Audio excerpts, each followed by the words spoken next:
আর লেখক বলছেন এই কথা হলো সব মিথ্যে কথা, সব বানাও।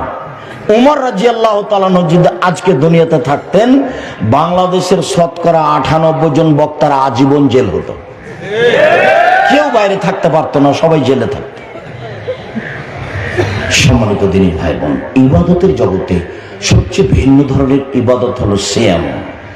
উমামা বাহিলী রাদিয়াল্লাহু তাআলা আনহু বলেন, আমি একদা আল্লাহর নবীকে বললাম, আল্লাহর নবী আমাকে একটা আমলের কথা বলেন তো, যাতে আমি জান্নাতে চলে যাব। তখন আল্লাহ রাসূল বলছেন, উমামা তুমি সিয়াম পালন করো। ইবাদতের জগতে সিয়ামের সমপর্যায়ের কোনো ইবাদত নেই। আবার আল্লাহর নবী আমাকে একটা আমলের কথা বলেন তো আল্লাহর নবী, যেটা করলে আমি জান্নাতে চলে যাব। তখন আল্লাহ রাসূল বলছেন, উমামা তুমি সিয়াম পালন করো। ইবাদতের জগতে সিয়ামের সমপর্যায়ের কোনো ইবাদত নেই। এই ছেলে এদিকে দেখো। জি ভাইজান, আপনি একটু দেখেন তো, মুরব্বী মানুষ আপনি। এটা হলো সিয়াম, এটা হলো সালাত।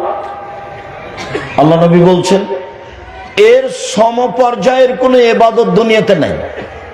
এটা সিয়াম, এর মতো কোনো ইবাদত দুনিয়াতে নেই। এখন যদি কেউ বলে সালাত সিয়ামের মতো, হবে না। কেউ যদি বলে সালাত সিয়ামের সমপর্যায়ের, হবে না। হজ হজ সিয়ামের মতো, হবে না। হজ সিয়ামের সমপর্যায়ের, হবে না। তাসবিহ তাহলিল জিকির আজকার সিয়ামের মতো, হবে না। সিয়ামের সমপর্যায়ের, হবে না। এটা সিয়াম। জান্নাতে যখন ঢুকবে তখন 8টা দরজা আছে, সব দরজা থেকে ডাকা হবে, যারা হজ করেছে এই দরজা দিয়ে আসো, যারা দান করেছে এই দরজা দিয়ে আসো। ফেরেশতারা ডাকবেন, যারা সালাত আদায় করেছে এই দরজা দিয়ে আসো, যারা সিয়াম পালন করেছে এই দরজা দিয়ে আসো। তো যখন সিয়াম পালনকারীর শেষ ব্যক্তি ঢুকে যাবে তখন এই দরজা বন্ধ হয়ে যাবে, বাকিগুলো খোলা আছে।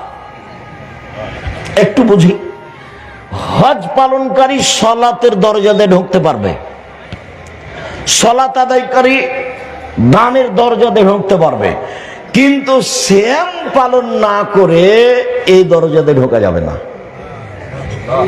বুঝাতে পারিনি? সিয়াম ভিন্ন ধরনের ইবাদত, কারোর সাথে মিল রাখে না। শুনুন,